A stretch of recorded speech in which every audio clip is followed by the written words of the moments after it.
Hi, I'm Sasha Issenberg. I'm a journalist, and I'm here with two people who aren't. So, but they're both Chicagoans. So, Lena, Tom, farthest to your left, my right, runs a website and sort of clearinghouse called Progressive Data Jobs, and worked on the Obama campaign in 2012, and at the AFL-CIO, and has done other things in the world of data and analytics and campaigns. And Larry Grisolano is a consultant who has worked on many candidate and issue campaigns, including overseeing paid media and opinion research for the 2008 Obama campaign. And I'll just start with a moment of brief media criticism. I think the biggest challenge in writing about data and campaigns, and the things that people most often get wrong, is sort of confusing covering data as a core function of every campaign now. There's data everywhere in every department of a campaign in some form or another, and at every campaign, from a presidential campaign down to somebody running for the proverbial dog catcher. And so data is a thing like TV ads and scheduling and selling merchandise online. Everybody does it. So that's important to understand in understanding how campaigns work and why they do what they do. But then there's also, it's an area of great innovation in campaigns. And it's a business sector where new things are coming up, some of which work, some of which don't, some of which catch on, some of which don't. And they're interesting tech and business stories that are intrinsically interesting as innovation stories. So I want to we'll take each of those in that order. And I was just hoping Lena could start by answering sort of the question, when we say data in campaigns, what are we talking about? Where does it come from? And what are sort of the basic things that these campaigns at all levels are doing with, especially voter data? Yeah, definitely. So I think if you take nothing else away from this, I would love to just dispel the myth of campaigns and big data. We're not actually using big data. Big data is what Google is doing. Big data is the 5 petabytes of data to put together an image of a black hole. So we have a couple slides just to kind of level set, because most of what campaigns are dealing with at its core is this. It's a voter file. And a voter file is public records. Every state, every county has a record of who is registered, and there's some core basic information about them. So names, ages, addresses, sometimes party. It varies by state, but there's just a basic amount of a starting point. And this isn't new. What sort of changed over, the voter files have been around for decades. It's just we've moved from the names being on, little cards to, dot print matrix books that people had to flip through by hand to, hey, now we're digitized. And so it's really just a core set of basic information. And again, it's all publicly accessible. With a little bit of effort, you could go get these voter files right now. Some of them are very easy to get. If you go to the North Carolina site, you hit download and you're done. So there's not this creepy, big brothery, big data thing going on in so much as we're just using basic information to figure out who is registered, who should we be talking to. Where it kind of grows from, though, is to the point that Sasha was just making, which is you start putting together other pieces of information about folks. I actually love that the identity politics session was right before this, because it really sets it up well. You start piecing together and adding, what do we know that this set of voters care about? What does this one person care about? Did this person donate? Did a reporter write a story that got pickup who retweeted that? I mean, literally to that level. So that's the core that everybody is starting with, though, down to the proverbial dog catchers, the voter file, which is, again, just who's registered and where. But I think that the terminology around data has changed a lot. There's a lot of buzzwords. So you hear things. Can we guys stop 1 second here? Yeah. So we see here, everything except for the turnout score column, right, Yep. that you're looking at is publicly available, at least in states where there's party registration, which is 35 Yep. of them, I think. And you'll have gender, and in some states, race and ethnicity. and which election people vote history, which elections people voted in. Do they vote by an absentee ballot? Do they vote early? Stuff like that, right? Yes, Do they vote in primaries is important. But there is other data. It might not be big enough to be big data, but there is data from private sources that I can't just go download from the North Carolina Secretary of State. Can you just talk generally about what that is, where it comes from, and what's useful and what's not? Because I think that there's a lot of ideas of stuff that campaigns could acquire, but probably don't see utility in. Right. So, I mean, there's definitely data vendors. You can buy everything from a cell phone list and an email list to, well, of course not, Experian data. You know, I mean, you can. There's all sorts of like commercial data. You definitely can get all of that. I've seen all of that and used it. You know, it's medium-sized data. It's a database of 330 million-ish registered Americans and all sorts of factors that people have calculated on them. But the actual quality and importance of them really is all over the place. Like, you know, we always sort of joke, like, does it really matter whether or not I know that you subscribed to Cat Fancy? What does that really tell me about you? Probably nothing.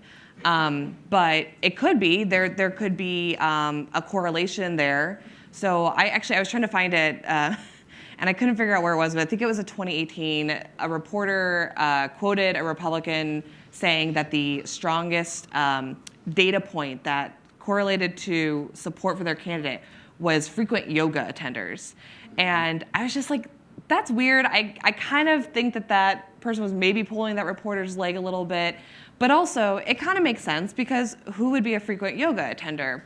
Probably like women of a certain like economic status, and maybe they did support that Republican candidate more. And you could probably find out that they're women from the voter file and look at their census tract to know their socioeconomic status and figure out the exact same thing. Exactly. Yeah, like I live a block from a yoga studio. Like, does that mean that my neighborhood is more strongly correlated to being Republican? No, because I'm also in Chicago, and I'm in a pretty racially diverse neighborhood. Like, you know, things start piling up, so you can't just look at one aspect. So how do campaigns make those inferences at scale? So one way, so actually I've got a slide for this. So one way we do this is thinking about models and algorithms. Models, algorithms, data science, machine learning is just fancy ways of saying taking statistics to assign a probabilistic number to people. So we can say, using some of these commonalities, if I look at a group of people, if I go around and survey the folks in this room and ask who you currently support for president, and then I look at these other data points I know about you, I might be able to like give you a value essentially.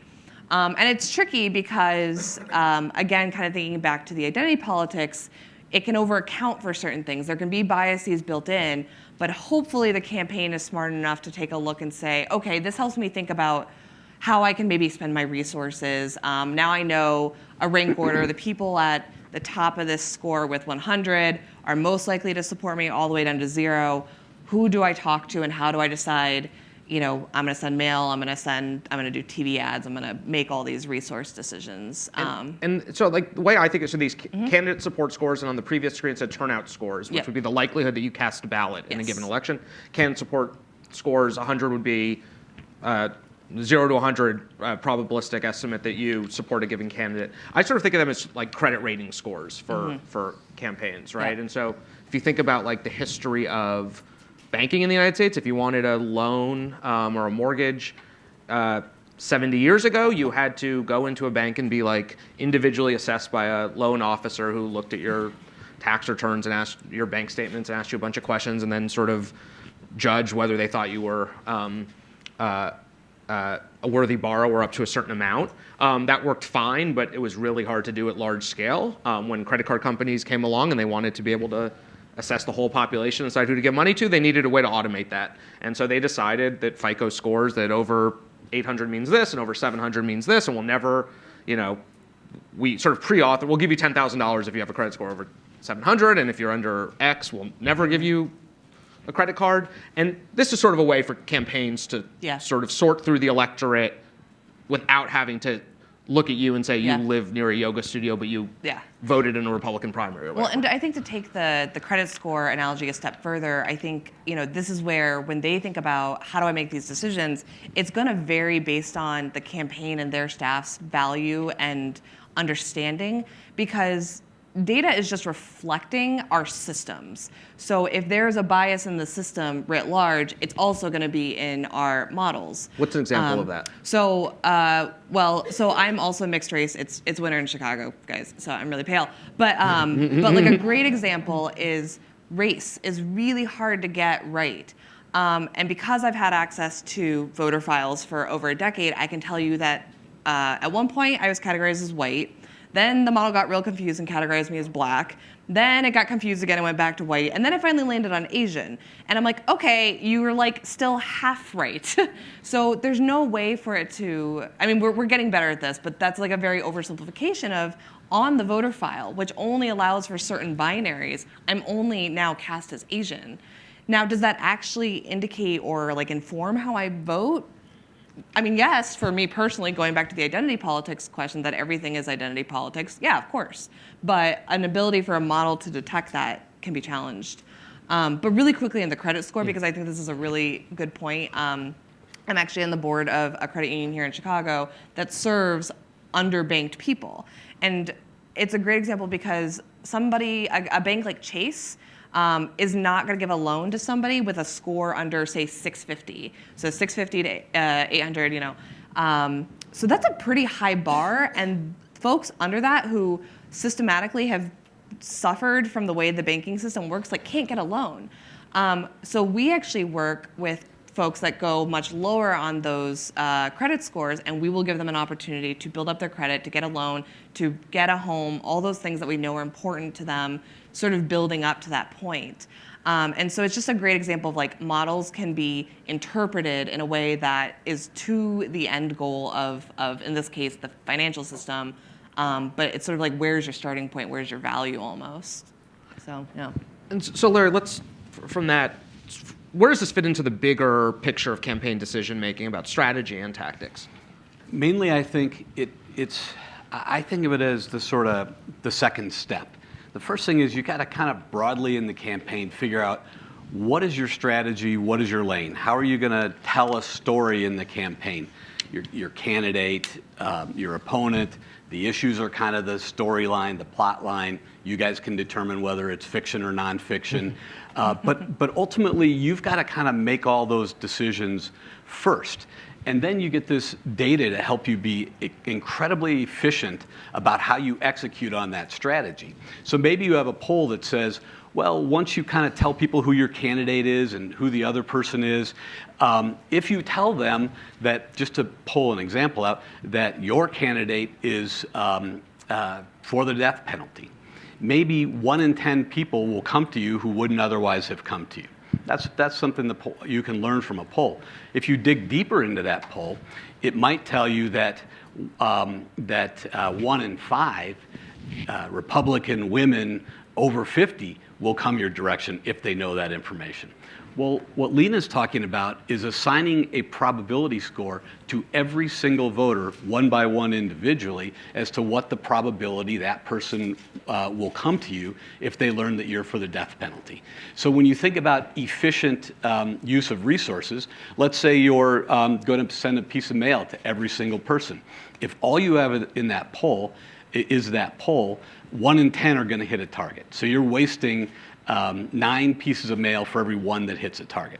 Well, let's say you have the crosstabs. 1 in 5 are going to hit somebody, and you send it to those women that I described. 1 in 5 are going to hit a target. So 4 in 5 are wasted. So that's a pretty good increase in efficiency.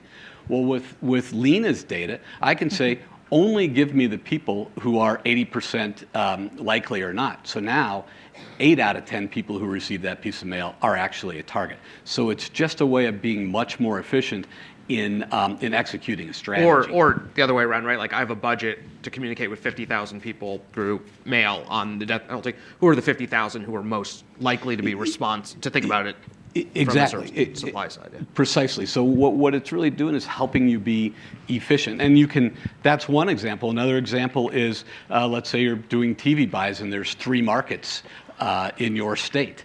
Well, how should you weight those markets? Should you give them all the same amount of weight behind your death penalty ad, or should you really put 3/5 of it over here, none of it over here, and another 2/5 here? Or where should your candidate go to give that news conference? Which market?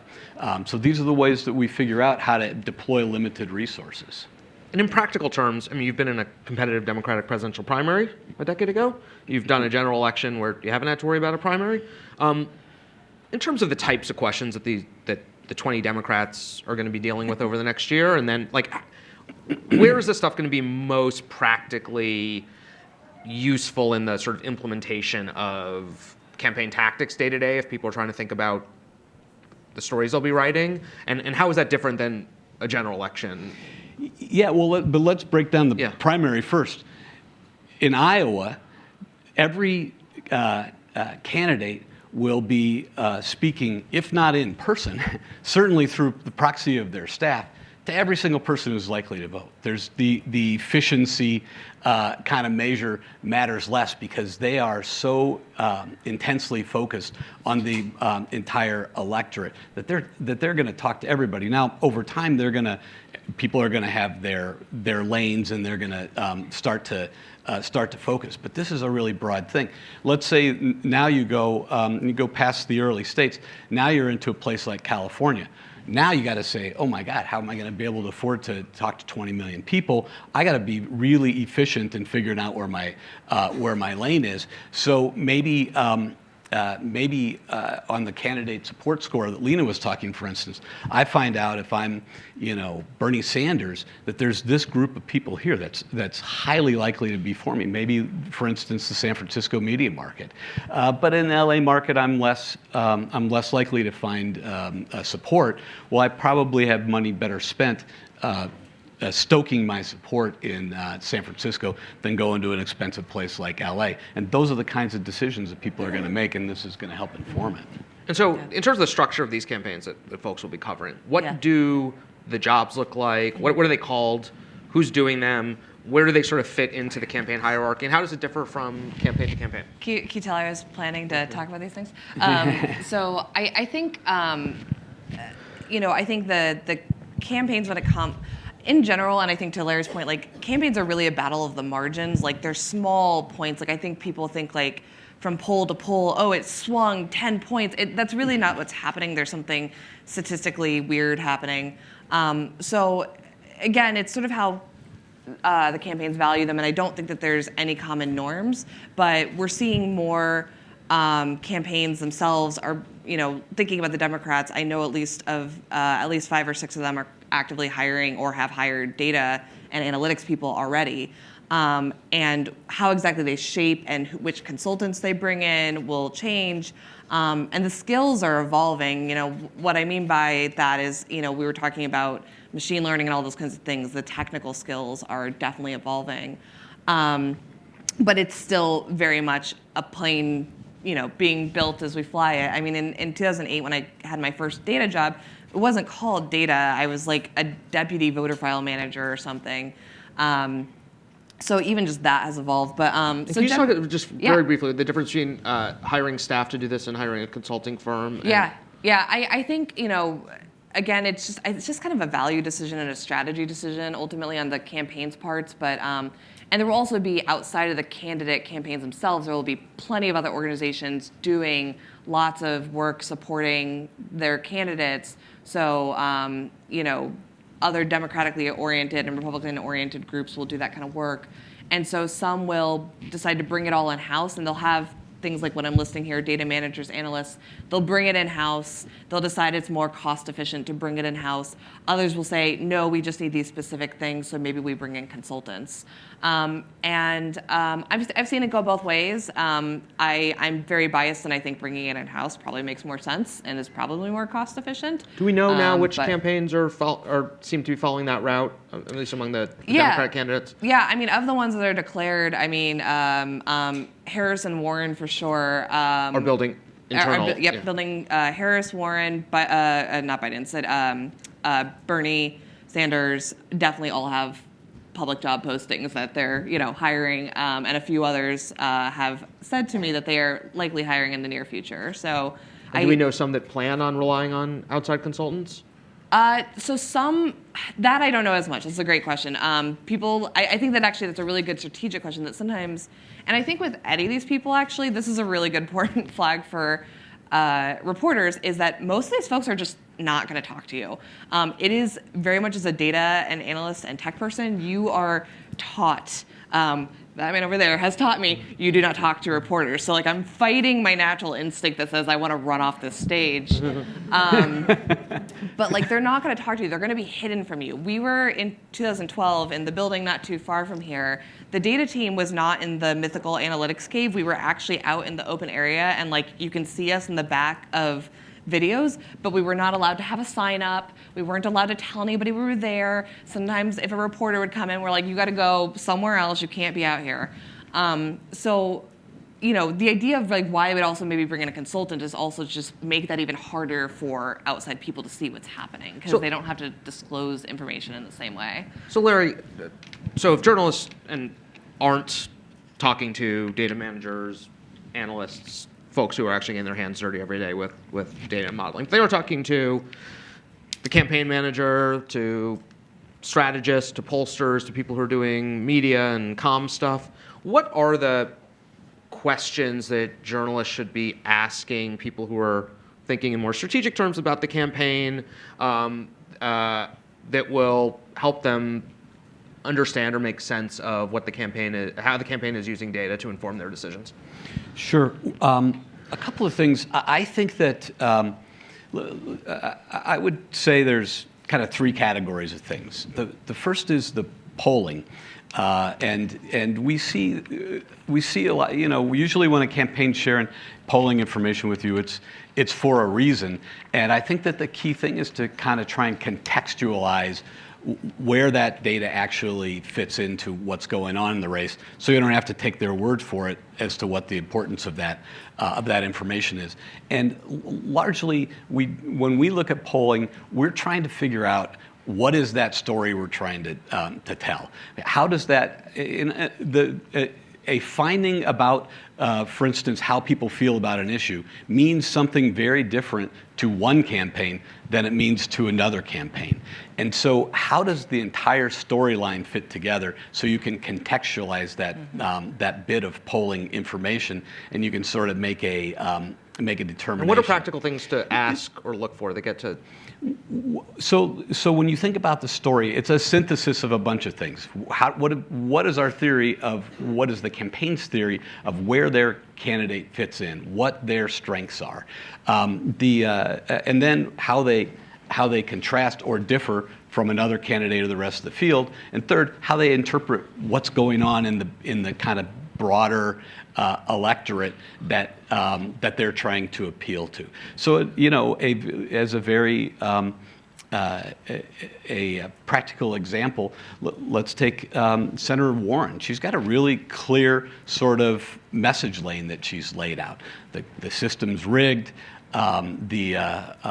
Working class people are being screwed by this system, and I've got a bunch of remedies for it, a bunch of experience having fought this. So I've got a practical, personal kind of character thing that you should vote for, and I've got really good ideas that you should vote for. So if an issue pops up on for instance, some of these big conglomerates and how they use data, or how they're squeezing people out of the marketplace, she's got a very specific answer for that, and that means something important to her. Somebody who's a more sort of status quo candidate, less shake things up, probably has less use for that issue or that information. And so that's the context in which I think you have to think about what does this finding really mean in the broader strategy.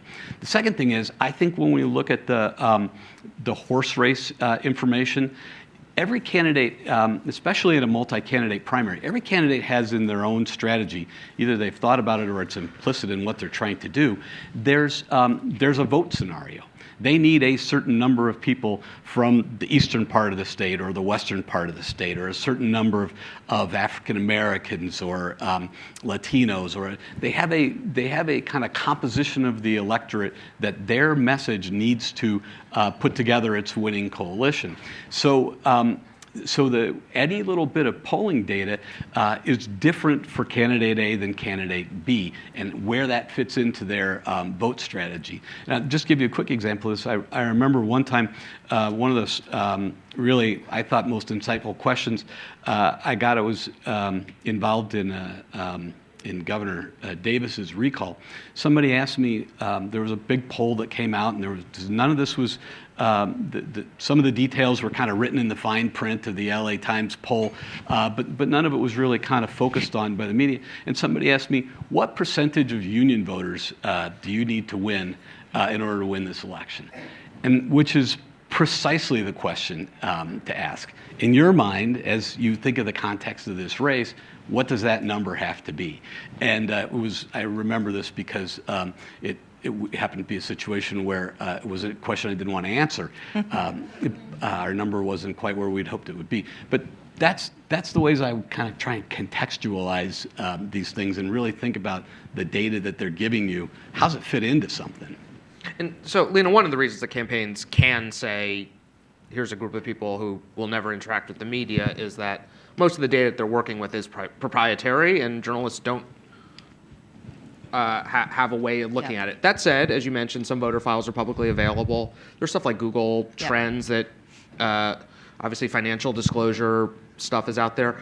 If people are more quantitatively minded and want to try to look at raw data in some form that journalists can acquire, what's worth just sort of poking around in that can give you a base of knowledge that doesn't rely on the campaign's communications team as a gatekeeper for what they're putting out? Well, I have an entire PhD course for you. No, I mean, honestly, it's a shortcut answer, but like, go look at what 538 does. Like, I mean, really, they, starting back when it was just Nate Silva running his blog, up until now, and they've got a growing staff, like they go look for those publicly available data sources. They make sense of them. There's a number of different, I met them last night, some folks from Open Secrets here, for example, and other website aggregators that do a lot of this work for you. So you actually don't have to be super quant friendly. You can go and take a look at these sites. I think, though, the main thing to take in mind is like it's not just about the data. Like you're all reporters, so you can all at least operate a word processing document on a computer, which means I am very confident I could take you for a day and teach you how to build a model. That does not mean that it is good. It's not hard to actually just run the model. You type some words and the computer spits a thing out. What I think that you have to push both yourself and the folks that you're talking to on campaigns is kind of the point Jane brought up earlier of just like, why? Just why are you interpreting it this way? Why is this leading to the strategic decision? Why are they spending resources? So if you go and you're looking at the FEC filings and looking at the spending, okay, they're spending tons and tons of money on TV ads. Is this in line with how others are spending TV money? How does it compare to past cycles? Is it more, is it less? So even if they're not telling you precisely, that might tell you something about like where they're putting their efforts and like maybe what's going on in terms of their strategy that they're not going to disclose. So it does require, again, the contextualization of looking at it over time. And I think that being able to ask those questions and not just making it about the data, okay, here's a number, let me now report this number, but like how do I think about how this is couched in other things? You start to build a picture for it. Because I think that, again, we tend to let the data lead us, and that can be a dangerous trap of like, the data should not be, if you're on a campaign, the data should not be telling you the final decision, it should be informing the decision. Similarly, I would hope as a reporter, it should inform your fact finding, it is not the final story. And then the last thing I'll just say on that, digging into things like 538 and quite frankly, Sasha, some of the articles that you've written, what you what the challenge is both to spend that time doing that research, but also making it broadly appealing. Because like I'm very aware that talking about data and analytics is very process heavy, which I will absolutely go read every single article that all of you have written about the black hole and the algorithm that went behind it, because that's super fascinating to me, but most people just want to look at the picture. So I think that thinking about who are you appealing to and how is as important as digging into the data.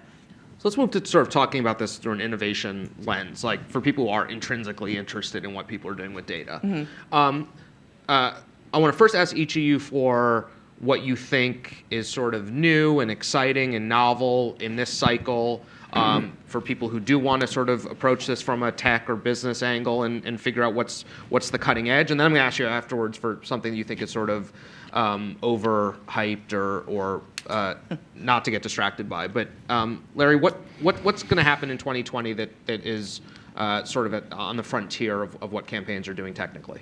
One thing that I think is changing and evolving, we've kind of got a little bit more insight into this because there's been so much focus on the what the Trump campaign did and all that, the Facebook things that occurred in Cambridge Analytica and stuff. But at its core, one of the things that the innovations that we have because of data is we have advertising companies that are used broadly in the marketplace as well as accessible to campaigns, have what they call a data stack. So you have all the information about that you can get about browser history and what people what sites people visit, and then on top of that, there's social media data, and then on top of that, there's data about how people interact on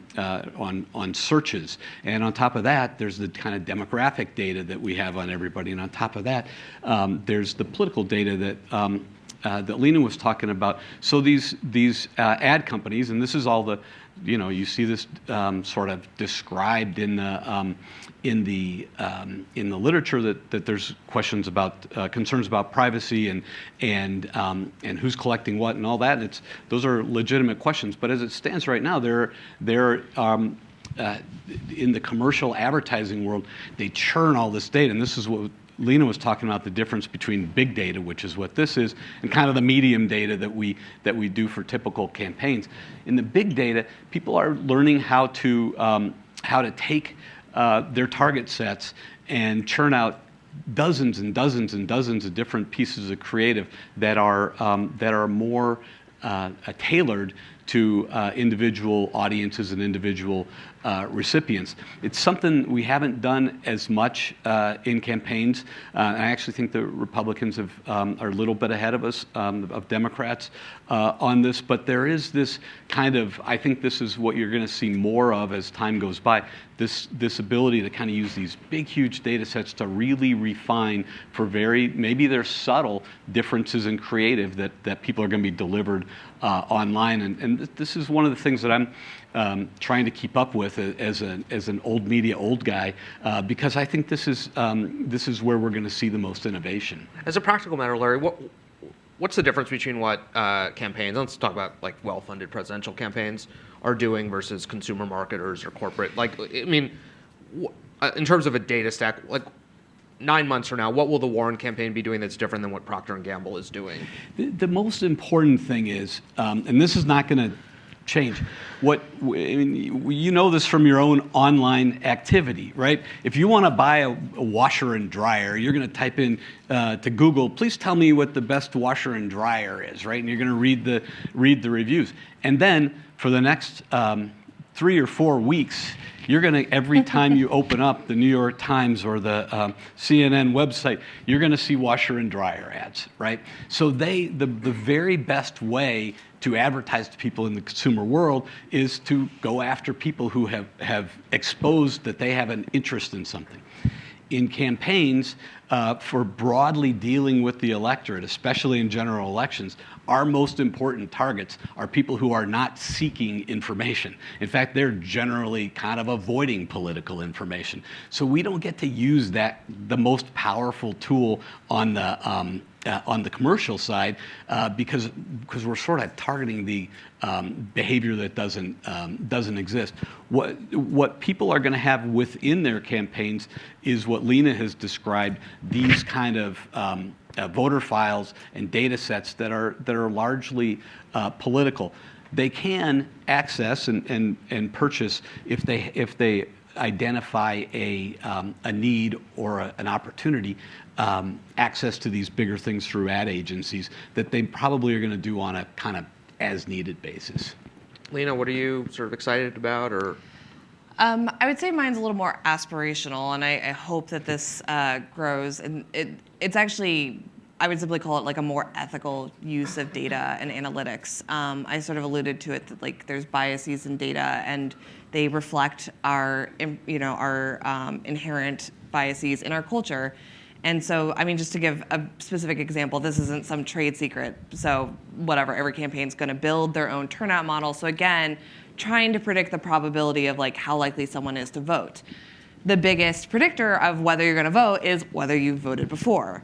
And so on its face, that seems fine. But as has been pointed out, it's like, okay, so if every campaign is only looking at people with a certain probability or higher of voting, it's like the credit score issue. It's like, okay, this whole group of people is being ignored. That whole group of people you get a vicious cycle, right? The people who are getting contacted are the ones who've already voted, because and then they're more likely to get contacted. It's the communities that have been disenfranchised for decades, right? It's Black people, it's poor people, it's everybody that is historically disenfranchised, and it just reinforces it. So I think that there has, at least on the Democratic side and the progressive side, been like a come to Jesus moment about like, hey, this is really great. Now that we've figured out the fundamentals of how to even use this stuff, like we need to be more thoughtful and recognize there's problems that, I can't fix racism with a model, but I can use my model and use my data and information a little bit more smartly to think about how do I live up to my values that I care about and make sure that I'm not reinforcing a system. And I think that is very true in tech world too. Just look at the debacles of the last year and Cambridge Analytica and just like all these things. There's just a lot of ethical questions around data, and it's still such a new field that we just don't have an agreement on what those norms are. And the other thing about it that I'm hopeful that is changing is, looking at 10 years ago even versus now, the field is becoming more diverse. We're getting a broader representation of people. It's not just like the white tech bro in the hoodie or whatever. And that does help for a number of intrinsic reasons. So I'm sort of hopeful that is continuing and people seem to be paying attention to it. It was one of the reasons that we set up Progressive Data Jobs, is to try to help break down that barrier a little bit.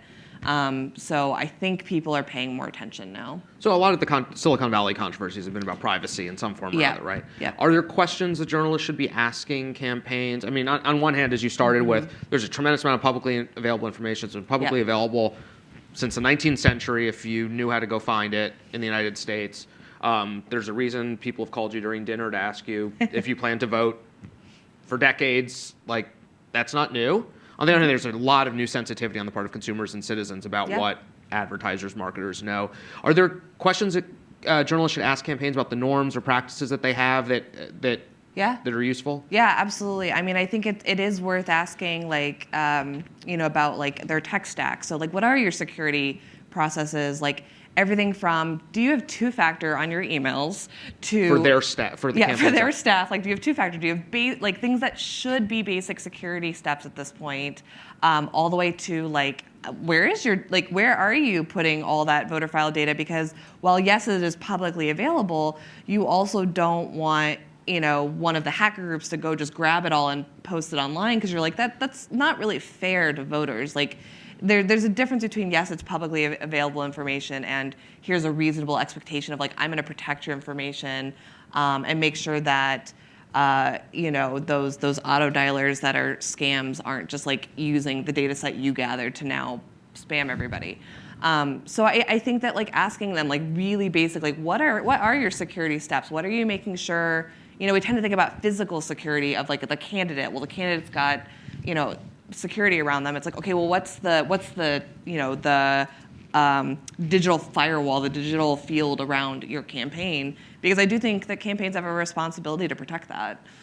Okay, so what should people be skeptical about? I mean, I think that you will start to get, for all that campaigns don't want to put their data managers out there, there will be campaigns that want to talk up some new thing that they've done, which may or may not be new, and may or may not have done it.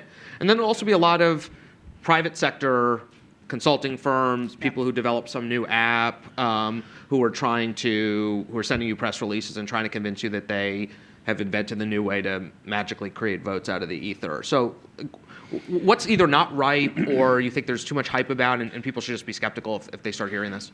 One thing I think is a really important distinction to think about in terms of the kind of data we as campaigns try and push out to get people's interest is there's a big distinction between how there's sort of two sides in the house in a campaign. There are the folks who deal with the broad electorate. What's the strategy to win the votes to win the election? And there's a whole set of data that goes on around that. There's another side of the house which is out trying to raise money, which is out trying to generate volunteers, which is out trying to build a following on social media. And there are, and this actually, the vivid example of this is the stories that's been sort of bouncing around on Twitter the last few days that Twitter Democrats aren't all Democrats, right? And this is a big area that I think is often we tried to kind of muddy up by campaigns. Look, we had this content, and it went viral, and everybody liked what our candidate had to say about this issue. And what that's really telling you is in that world where they're ginning up activists, they're gathering some momentum. That's something that a legitimate part of the story, an important part of the story in the early going in the presidential nominating contest, for instance. However, I'd be very skeptical as to whether that is a particularly good insight into whether this person is going to have or this issue is going to have a broad appeal when you get to the next step and people are trying to figure out how am I going to get to a vote share. And so that's one thing I would try and sort out in my mind. Another example is, and this is not a new concept, but the kinds of appeals we make in emails to try and get people to give are really are focused on people who are highly engaged, highly energized, highly emotional about politics as they see it. Again, the people who are looking for a dishwasher. Yes, exactly. Window shopping dishwashers. Exactly, but it's really not a very good gauge of what the people, what the broader electorate's going to respond to. So I think to kind of put that lens on any particular piece of data about momentum tells you how they're getting sort of with that first layer of the electorate, but not with the big broad bottom of the cone. Lena, what? Yeah. What do you staying in the tech vein, I think, snake oil salespeople are as old as time. I think that there will absolutely be tech, the idea that like an app will save the world. So, we've seen certainly technology grow, and some of it is useful, some of it is less so. So I'm pretty cynical of, or I shouldn't say cynical, I just approach with skepticism anybody that comes to me with like, here's a technology that I think is gonna solve a thing. But I think you're going to hear about that from more of the Silicon Valley type because they're able to talk about it and they're obviously also selling a product. But I think what my experience has been is, in the last few years especially, there's been a lot more sort of traditional tech world interest in getting involved in campaigns, which is great. Glad to have the people and the intelligence and all those skills. But they tend to come in like, you're just not doing this right. You're just not smart enough. If you just did what we did, you'd be able to like fix all of this and you'd win way more. And then inevitably 6 months in, they're like, this is really hard. You're like, yeah, there's people behind all those numbers. It's tough. So I think that I'd be cynical of that. And I would also be cautious of like what from a data and an analytics standpoint a campaign does tell you about. To put a specific example, in 2008 on the Obama side, and then on the Romney campaign in 2012 were the election day tracking apps, where you were tracking voter turnout and who was voting for who, and it sounded really sexy and cool and exciting, and there were tons of articles about it, and this was going to be the thing that got Obama and then Romney to win. And it's not actually that helpful to a campaign. It's kind of cool, but you can't change that much on the election day by that point, from a data standpoint at least. Election day is just in motion for a data and analytics person. So I think just thinking about hey, they're giving you this thing. It might be just because it's not that relevant to their strategy, and so they feel comfortable being sure, I can tell you about this. But yeah, any kind of app or technology that's going to fix everything is just immediately red flag to me. And are there some basic questions if there are going to be a million new canvassing apps that are coming out and claiming that they do something different, and from my perspective, it's a lot of Coke and Pepsi, whatever. Yeah, exactly. Are there questions either that journalists should ask of the people making and marketing these tech products or services, or of the campaigns or organizations that are using them to sort of suss out whether this is either novel and unique, or how much it's actually being used by the campaign and its program? Yeah, I mean, exactly that. Which campaigns are using it, which states, how many people, how many unique users are on it, how many, if it's an example of a canvassing app, how many, not just attempts, which means you tried to reach someone and maybe they weren't home, but how many people have you actually talked to and recorded that you had a conversation with? So I think if you want to get deep into the tech and app sort of set of things, and the data world in general, is figure out for each tactic, each mode as we would call it, what are the metrics that they're looking at, and then dig in on those. What are examples when you say mode? What do you mean by so that? Again, TV ads, digital ads, Canvas, phone calls, text messages, any kind of way that you can potentially talk directly to a voter. So for example, we would actually not consider media, what you all do, a mode in that sense, because it's more organic. But certainly any other kind of thing that the campaign is generating and potentially talking directly to the voter. And so, a good example is digital ads. People will say, well, we got this many clicks, or we got this many impressions. And you're okay, well, impressions just means this is how many people saw it. But okay, is me going straight past it on Facebook counting as an impression? That doesn't mean anything. So did I engage with that ad? Dig in on that. So an app can be oh, we've gotten a lot of engagement. Well, what do you mean by engagement? Tell me what that means. Does it mean someone clicked and went through and signed up? Did I donate? What did I do? And I think that's the questions that as data people we ask. We're it's not just that first level thing. It's okay, take me all the way through this process. What was the outcome? Because the outcome I want you to vote for my person, or I want you to donate, or I want you to volunteer. So if the tool that's being presented doesn't get you to that final outcome that you wanted, it's probably not succeeding. And I think we saw this a lot in 2018. There were a lot of social voting apps. There were a lot of variations on this. And the only one that I know of for sure that got a lot of pickup was Vote With Me, because they got picked up an article, and then it spiraled, and they got more articles, and then they got a lot of users. So the other ones were out there, talking up their apps, but it's you don't have anybody using it. Nobody knows it exists. Who's downloading it? That sort of thing. So just take it through to the final outcome that you're hoping to get to. And for either of you, before we go to questions, are there independent voices? I mean, part of the problem in this is that the people who are trying to sell something are trying to sell something. The campaigns have their own institutional PR interest to advance in either trying to talk up what they're doing or hiding it from you. Are there types of people who are credible, independent, expert voices that journalists should be going to, who can help see through some of this stuff, or can be a guide? There's this guy, Sasha Issenberg, who writes on this stuff all the time. But is there? I mean, is there anybody that journalists should trust as being an honest broker about how to navigate a world of data or tools?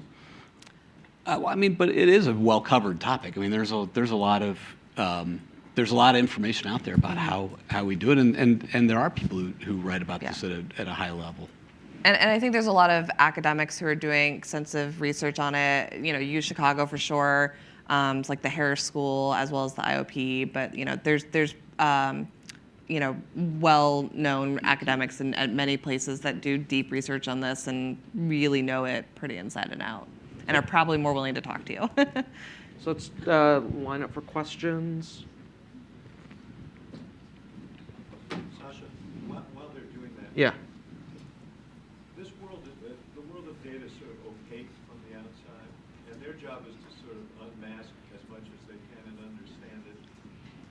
So how do you reverse engineer, for example, there's a television buy that's probably informed by data. How do you sort of reverse engineer and get back to, well, I see who they're trying to target. I see what their strategy is. So I'm just trying to see if there are strategies they can employ to sort of lift the curtain on some of this. So David's question was, how do you sort of reverse engineer the sort of outward things that you see campaigns doing, like a television buy, to understand what data went into informing the decision? I mean, what I would be interested, two things would interest me about the TV buys. There are commercial services that I know news organizations subscribe to that tell you here's the buys that each person is each campaign is placing. The first thing I would be interested in is what I mentioned before, which is how are people allocating across markets. So just for an example, in Iowa, you've got the Des Moines market, and it's got a certain demographic. It's actually greater concentration of caucus goers than some of the other markets. You've got the Cedar Rapids market, also Eastern Iowa, also a little bit more on the Democratic side. Up in Sioux City, you've got that's the kind of area that Steve King represents. It's much more Republican. There's fewer Democrats, and so how are people weighting their allocation among those markets? I think would lead to a lot of really good questions about what their strategy is. Second thing is, how do they stack up against the opposition? Who's trying to dominate one market over the other relative to each other's? And those two things, I think, are would tell you a lot about kind of how candidates are trying to fit in. I mean, having been on the other side. What about the programming itself? I'm sorry. I was just say I think that there's actually just one really important thing, which is we assume that everything's being driven by data, but sometimes it's just not. Sometimes it's still just somebody's gut feeling, and I think that this is just a worthwhile point to flag, because just in the fast and furious day-to-day of a campaign, there are a lot of decisions that are definitely not data-driven that are being made as well. So I mean, from a reporter's it's vantage, just, from a reporter's vantage, I mean, I think still you're incredibly source reliant. There's only so many visible measures of what campaigns are doing, and you still need somebody to explain to you the decision making. And I think you can never go wrong asking why. How did you make that decision? Why are you emphasizing this market over this market, or this type of program over that type of program? Not just because your teachers always said there are no stupid questions, but because I think that just drilling out, how do you know that? What leads you to know that Cedar Rapids is a better market for you than Des Moines, or that this demographic group is more important for you than this one? I see your candidate keeps on going to Mason City. Why? What are you seeing there? And it may be that it's somebody's hunch, or there's a county chairman who keeps on begging you, or whatever. But it may be that they seem to have some other basis for it. Can I just say one thing on David's question? The programming data is, particularly in broadcast, it's hard to kind of aggregate into sort of here's a theory of what somebody's doing. On the cable side, everybody buys the same kind of top 10 or 12 networks, and if you saw somebody who was kind of going outside of what everybody else was buying, I think that would probably be revealing about something that they're trying to do. By and large, I think, on Lena's point, I think if you look at the kind of structure of a TV buy, you're going to find more sort of boilerplate than you are brilliant strategy. Not always, but that's going to be my guess if you really scrutinize them. Yeah. And you can often learn more from what a campaign is not doing than from what they are doing, and to ask them, if you notice something, why that is. Thank you. I'm Mary Ellen Kloss. I'm with the Miami Herald, and I'm a current Neiman Fellow. First of all, I want to say, Sasha, your book, The Victory Lab, is must-read reading as background on this issue. And I also wanted to ask you about kind of the impact and influence of social media in this realm. Brad Pascal has talked about how he was able to micro-target automated Facebook ads to target the audience in the Florida's Panhandle, for example. And oftentimes those ads would appear and then disappear. So it's really hard for reporters to try and figure out what they're doing. Do you have any advice or how do we get to that dimension of the campaign? Because it obviously was tremendously effective for the Trump campaign, and I can't imagine it's not going to continue to be effective for future campaigns. So this is a place where there's publicly available data that was not in the public realm 4 years ago. Right. Yeah. And so the tricky part is that the rules around social media platforms are changing every day. So I actually couldn't even tell you exactly what it is today. I'm sure it's changed since last week. But generally, I would say the big thing is that there are lots of social listening tools and things like that. And there are, some of which you can kind of tap into and make sense of. What are just some of the names of these tools that people want to go? To be honest, I'm forgetting the names of all of them right now. I was literally just like, what are those called? If you Google social listening tools, you'll find a bunch of them. But even just like people used to just use like Hootsuite to like track like tweets that were going out and things like that. But as far as the ads, that's kind of one approach that you could take. That there's a tracking system in place that is following. Here's the ads that are popping up and where. And Facebook has started disclosing. Yeah, and I was just going to say you can get a little bit more record information as well and request that and work with Facebook. And if you don't know, Facebook has an entire like political department that deals with things like this. And they've put like verification steps in place. So it is a little bit easier to tell who did what. And the ad buy process is a little bit different for the campaigns than it used to be as well. But you're right. It's still, there's going to be some things you miss. And so that's where you can think about, my approach would simply to be like to make really good friends with somebody who works in the digital space, who is watching this themselves really carefully. And I would be like, tell me what you're seeing, because I can't keep up with this. Like, I personally, I hate Twitter. I can't keep up with it. So I'm like, hey, Emmy, tell me what's going on, and Emmy fills me in. So I will just say that the low-tech solution is also very helpful. There is this new kind of disclosure regime on Facebook now, and I think that it's basically you got to disclose. There's a public database of what people bought and how much they spent at any time. But on the question, which is a really good one, it doesn't expose the creative. And one of the things that sort of transparency advocates were asking for was, to whom it's targeted, and that's not available. It's the question is a good one, but I don't think it's possible to know what is being run by campaigns out there. Other than if you just happen to have a recipient who reports it in or something, but this is not a transparent part of the campaign process. And just for a little editorializing, it ought to be. And like just to think about conceptually the difference between television ads, where not only can you check into your hotel room in Des Moines and turn on the news and see all the ads that are being bought on broadcast, and you can also go down to the station or now see digitized online exactly what was bought, what was spent, where it aired. It's not just the social media that's opaque. The direct mail, you send out those death penalty. I have no idea how many pieces you sent them, how you picked who got them.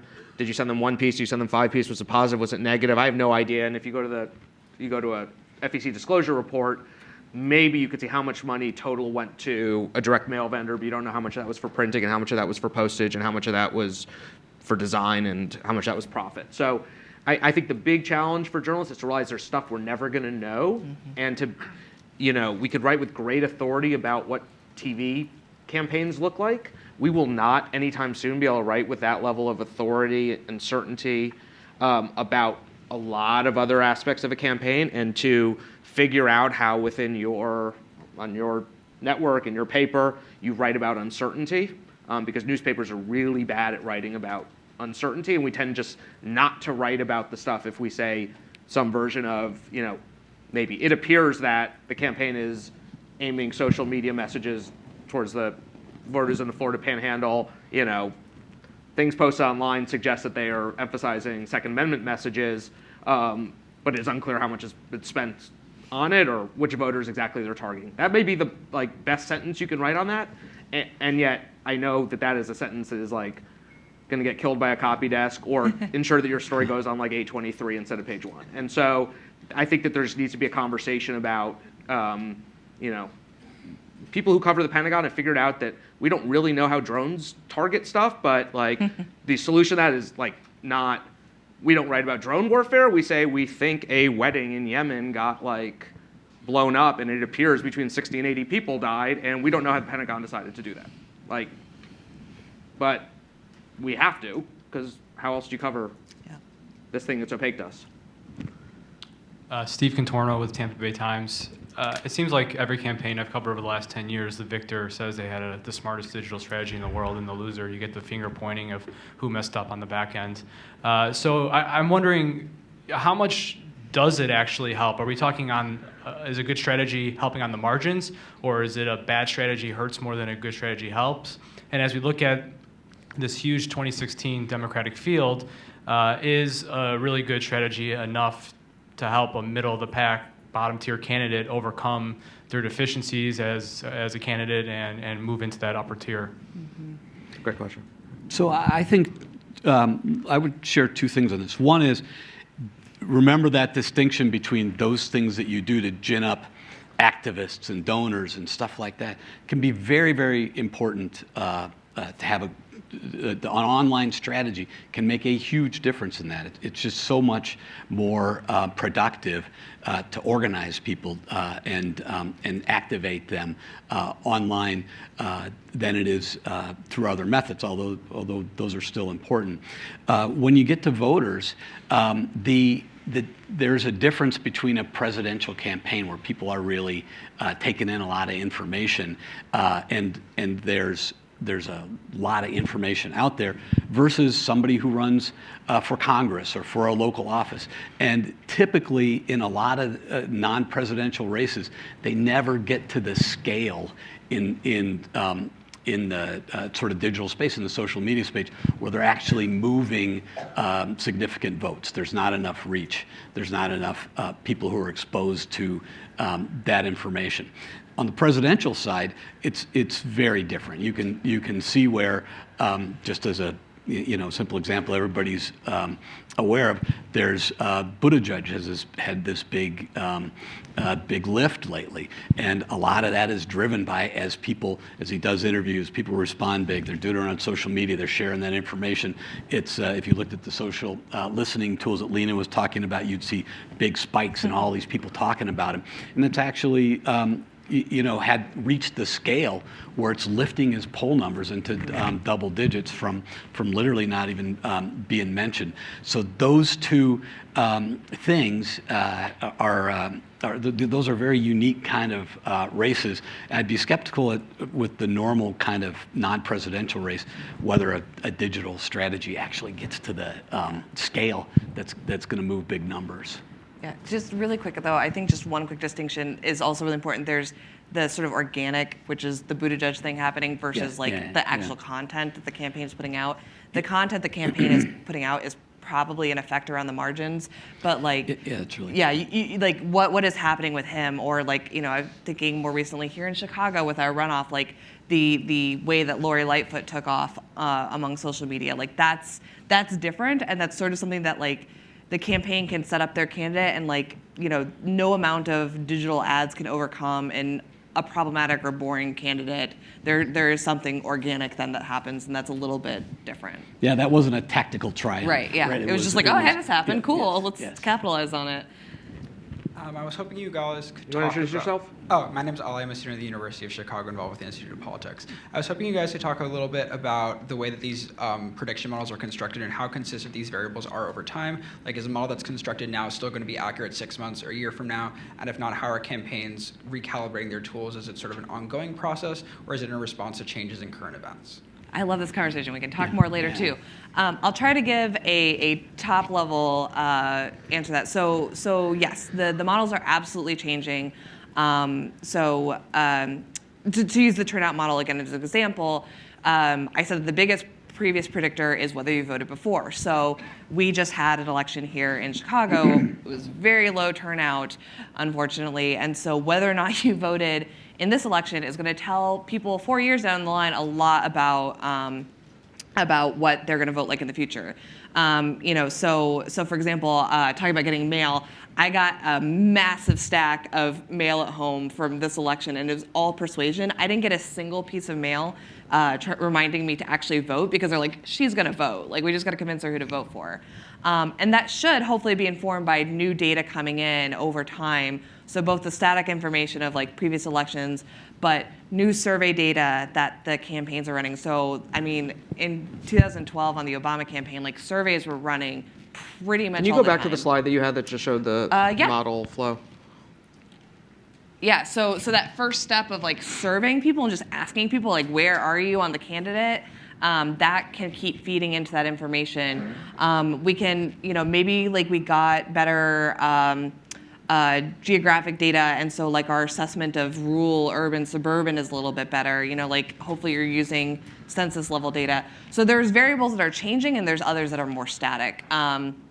Census barriers don't really change very often, for example, but the census will update their ACS survey, and so those might update, and then we would take those into account. And this is where the difference between a well-funded and less funded campaign is different, and maybe a campaign that's built an internal analytics survey capacity will be different, which is, you're Eric Swalwell, you just got in the race, you don't know how much money you have, you want to do a model, you go out, you do a survey, you create a statistical profile in April 2019 of who an Eric Swalwell supporter looks like.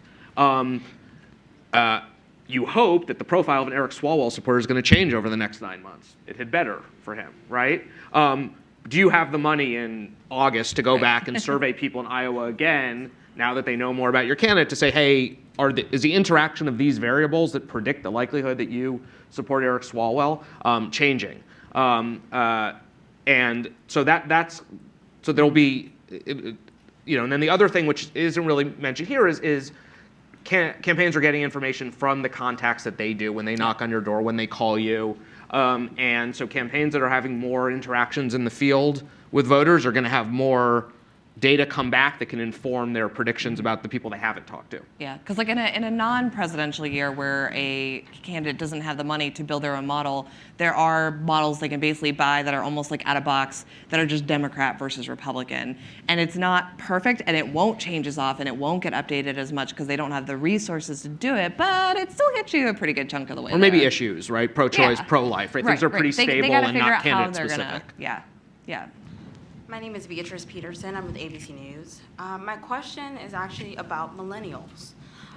Data and field are always intertwined on campaigns, and when it comes to millennials, a lot of them are cord cutters. They don't have physical landline telephones. They're not watching television traditionally.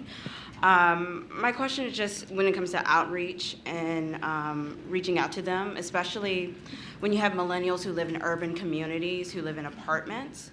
Apartments are notoriously hard for mail drops when it comes to voter literature.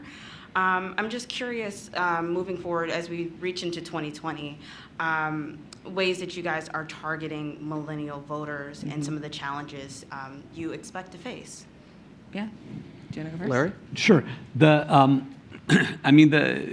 First of all, just when you think back to Lena's first slide, everything always starts with the registered voter list. There will certainly be voter registration efforts in various ways to try and get people to register, but you always kind of start with that voter registration list. Lena, can you go back to that slide? How are we going to reach the people who are on this list?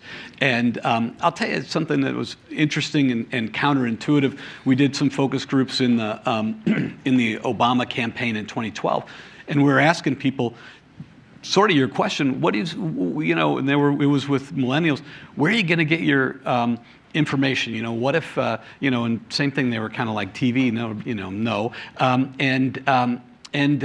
we said one of the options we gave them was mailings. And they said, well, stuff that comes in the mail, it's always important stuff, so I'd probably pay attention to that. We said, what? The 20-somethings want to read their mail? And so we tested this in a number of different ways. And in fact, we saw as high a response rate, persuasion rate among our younger targets as we did our older targets, which is kind of counterintuitive. So that's certainly one way. Another way is obviously this is a highly wired and online constituency, and so you've got your social platforms and your ad networks that are, I think, really well suited. One of the things that I've heard a lot about the last election cycle was people who were when they were doing get out the vote, employing texting, and that the response rate there was actually much higher, which I think is great until basically people get so tired of it that it's no longer higher. But it kind of shows you. Another example. I'll tell you one final one. I just read this story recently, and I'm sorry for whoever did the software that I can't plug it, but they're selling a software that the software product that basically when you're in a bar, it kind of and you meet somebody, it clues you in on whether they're a registered voter or a target or something like, or not, doesn't have to be a bar, but when you try a public meeting place, you can quickly determine whether the person is a target of yours. So you can say, oh, hey, by the way, you got to make sure and vote for so and so.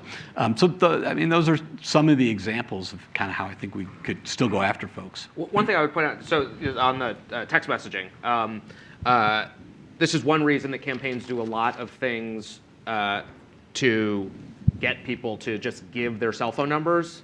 There's not some states you can get cell phone numbers off of some registered voters, but usually you have to get people's cell phone numbers, and this is a big or potentially expensive challenge if you go out and try to buy them from a private vendor, and still a lot of them are wrong or old, or people change cell phones.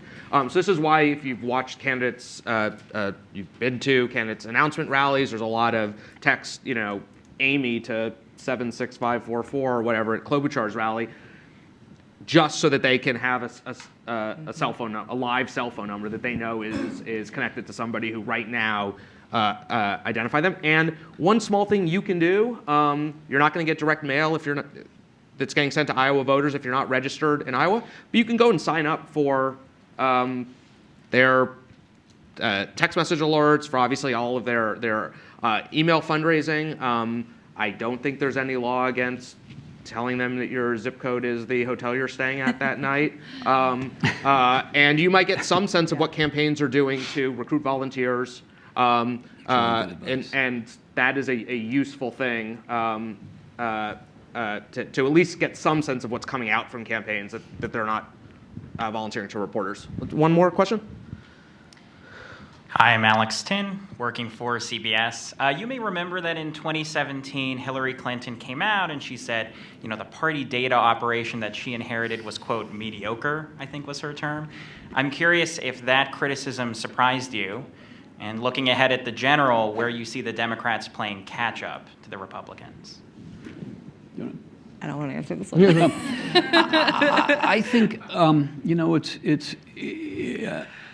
this is my best sense of it, that we on the Democratic side in 2008 and particularly in 2012, driven by Obama, did a lot of innovative things on data.